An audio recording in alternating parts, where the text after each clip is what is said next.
Saya pelajari ke PWI, itu kudune ono pemisahan kira-kira 1000 meter ini untuk sekolah. Enggak ada. Pak, siapa nama lengkapnya?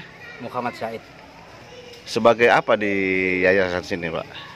Ketua Yayasan Al-Hikmah Hikmatul Karomah. Ini berdiri di atas lahan siapa ini, Pak? Lahan kakek saya, Kakeknya Bapak jenengan. Martono. Terus bangunannya ini dari mana ini? Dari bantuan pemerintah dan swadaya masyarakat, peran serta masyarakat. Ini dibangun dari tahun berapa, Pak? Kalau tahun kira-kira ya tahun 2009 lah kira-kira. 2009 ya, Iya. berarti sudah sekitar 15 Kira-kiranya. tahunan ya. Kira-kira loh itu kira-kira. Kalau ini mewakafkannya ini tahun berapa? Tahun ya 2009 itu terus muncul akte wakaf. Saya tahu Bapak, polemik ini berawal dari mana, Pak? Awal mula kan ada pengurus yayasan yang dua orang yang meninggal, Bapak Tompo dan Bapak Marsudi.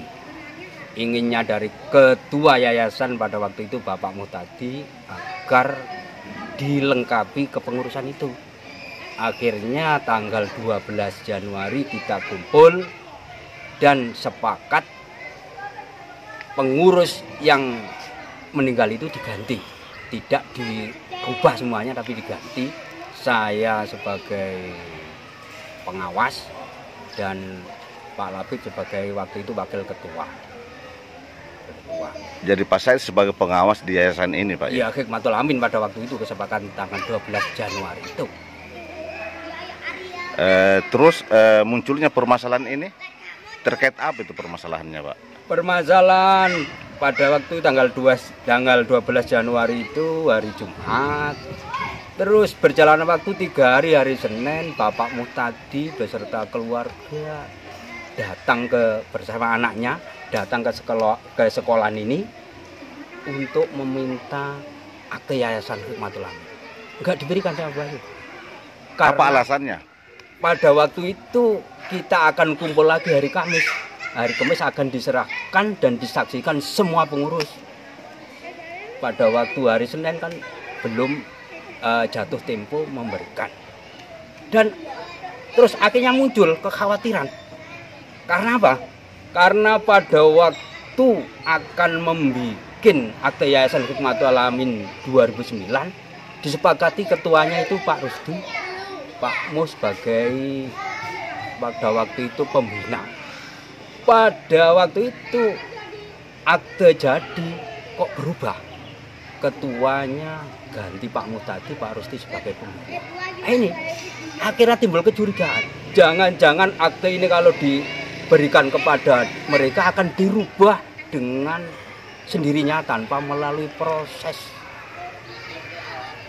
musyawarah semua pengurus. Dan ini berulang kali saya utarakan. Di Dignas saya utarakan, di Depak saya utarakan.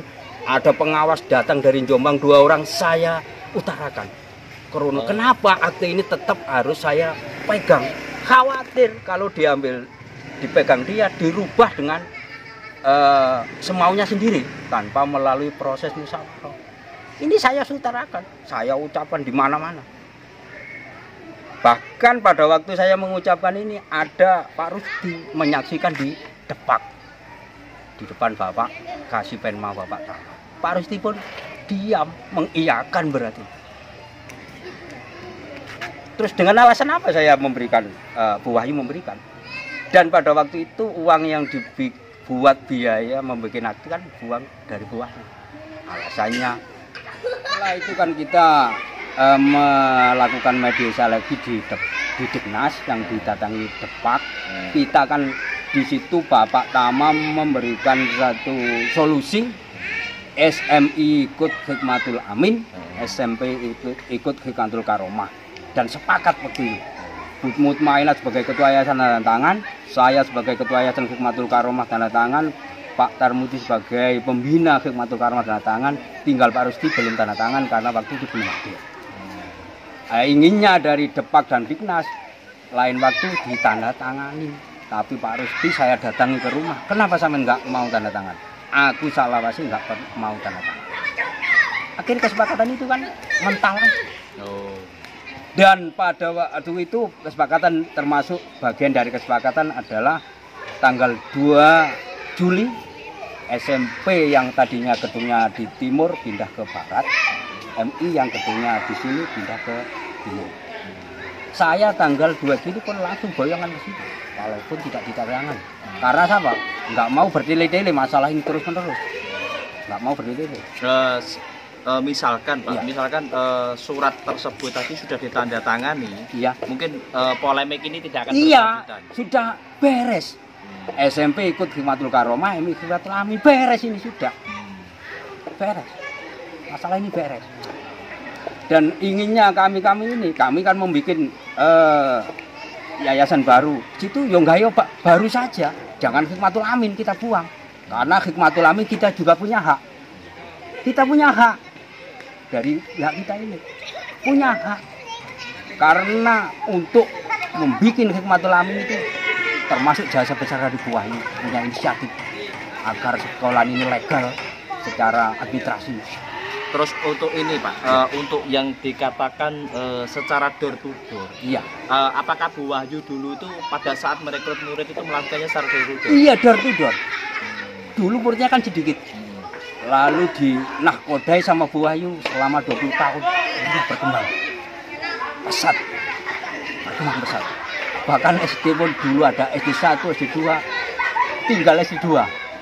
Yang satu sudah di merger karena nggak ada muridnya. Jadi semua itu memang murni sepengetahuan Bapak adalah perjuangan Bu Wahyu. Iya, perjuangan guru-guru yang di nahkodai Bu Wahyu. Dan sebelumnya ada Pak Mas Rukin. Pak Mas Rukin waktu ada kepala sekolah dulu juga memberikan suatu mandat. Kalau saya sudah meninggalkan sekolah ini sampai menjadi ketua kepala sekolah karena dia tahu kapasitasnya, kemampuannya dalam merekrut murid dan supel dengan siapapun dengan murid. Katanya seperti itu. Mungkin dari Bapak harapannya seperti apa Pak agar permasalahan ini konflik ini dalam yayasan ini cepat selesai dan itu. Iya, Pak Rusdi sebagai pembina menandatangani kesepakatan di Diknas itu. SMP ikut Khidmatul Karomah, MI ikut sama. Kesepakatan yang dari Diknas itu sekarang dipegang Bapak atau gimana? Setelah dikonfirmasi ke Diknas, 2 lembar itu katanya Pak Heru di bawah sana, di bawah pengurus Khidmatul Amin. Katanya Pak Heru sudah ditelusuri di Diknas. Akhirnya Dinas nggak mau mengeluarkan ijab untuk SMP. Akhirnya kita ini karena murid-murid antusias ikut Bu Wahyu, yang MI kita mengikuti gerbongnya sekolah Mojo Anyar Al-Watoniyah, gerbongnya ke sana. Yang SMP kita ikut Muruan, ya SMP SMP NU Istiqomah itu di Muruan. Karena anak-anak masih cinta dengan Pak Heru di kepala SMP AMI ke Bu Wahyu karena apa? Tahu perjuangannya, door to door, ke desa-desa pelosok SMP itu, pelosok. Berarti awal berdirinya yayasan ini untuk merekrut murid gitu Pak? Iya, merekrut murid. Yang mendirikan termasuk yang menahkodai mendirikan SMP itu Pak Heru. Terus gini Pak, tadi Bapak mengatakan kalau bangunan tanah yang berdiri bangunan ini, waktu pengurusan surah-surah di kantor desa Ngampungan, Bapak dipersulit sama kepala desa ya? Saya tadi kan seperti itu.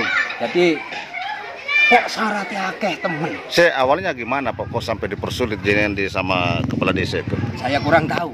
Saya kurang tahu. Maksudnya Bapak itu ke desa itu menyampaikan apa? Ya, ini saran dari Bapak Khairul sebagai ketua MWJO itu ngene iki ndang dilegalkan bahwa tanah ini dilakukan ke Yayasan Khidmatul Karomah. Akhirnya caranya bagaimana?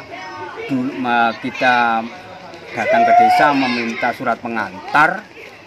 Setelah dikasih surat pengantar dari desa, kita datang ke BPN. Setelah BPN datang, kita nanti resmi kita sertifikatkan, lalu kita wakafkan di kota. Pada waktu saya datang ke desa, syarat untuk sebagai ahli waris kok banyak sekali. Apa saja Pak? Apa saja ini? termasuk ijazah saya dan Ijazah. ijazah saya, ijazah kakak saya itu, KTP kakak saya, kakak akte saya, akte dan akte kakak saya, akte keponakan saya karena adik saya kan sudah meninggal, surat keterangan kematian adik saya, kakak mantan suami adik saya. Itu semuanya harus dilengkapi Pak ya, dipenuhi ya. Katanya seperti itu. Kalau seperti itu Pak Lurah, saya iki ijazah yo nggak punya, akte yo nggak punya. Dulu saya lahir hanya catatan dari desa oret-oretan surat kelahiran. Itu yo wis hilang. Karena saya lahir tanggal 72. Tapi di dalam kakak itu Bu, apakah tidak tercantum Pak silsilah keluarga mungkin? ada, biasanya ada di situ kan. Ada. Di bawahnya. Terus kelanjutannya Pak? Sementara ini saya Enggak Pak, maksud saya, terus Pak Rohan kan minta kelengkapan itu Iya, semua. kelengkapan itu. Terus Bapak melengkapi. tidak Pak, sulit. Karena merasa kesulitan. Terus Oleh saya- akte ya sulit. Terus setelah itu Bapak temui lagi Pak Rohan, kepala desa? Belum. Belum Cuma pernah. saya tanya sama teman-teman, caranya golek surat keterangan ahli waris ya, Pak. Hanya kalau di Bareng Pak Heru saya tanya, hanya kakak dan KTP nanti ditandatangani oleh kepala dusun dan kepala desa beres. Karena kepala dusun tahu kalau ini memang anaknya si ini, anak itu ahli waris. Nggak perlu minta ijazah Pak ya? Ijazah nggak perlu. Ini katanya golek paspor atau katanya ngelamar apa. Tapi saya waktu itu nggak marah di desa. Iya, mungkin ini ya kebodohan saya tanya-tanya, loh kok begitu sulit untuk menerbitkan Pak Said ini warga desa Kampungan ya? asli Kampungan. Berarti dalam hal ini Pak Said merasa kurang terlayani dengan baik di balai desa Pak ya, waktu itu ya? Pada waktu itu saya kok jagal kok begitu sulit mencari keterangan surat ahli waris. Apa harapan yang ingin disampaikan ke kepala desa Rohan Pak supaya tidak begitu lagi sama Pak Said? Harapan saya ya permudahlah pelayanan kepada masyarakat. Permudah siapapun orangnya, apapun agamanya, walaupun ada perbedaan di bidang apapun, permudah agar masyarakat ini puas dengan kepemimpinan dari Bapak Rohan sebagai kepala desa. Oke Pak, terima kasih. Ya.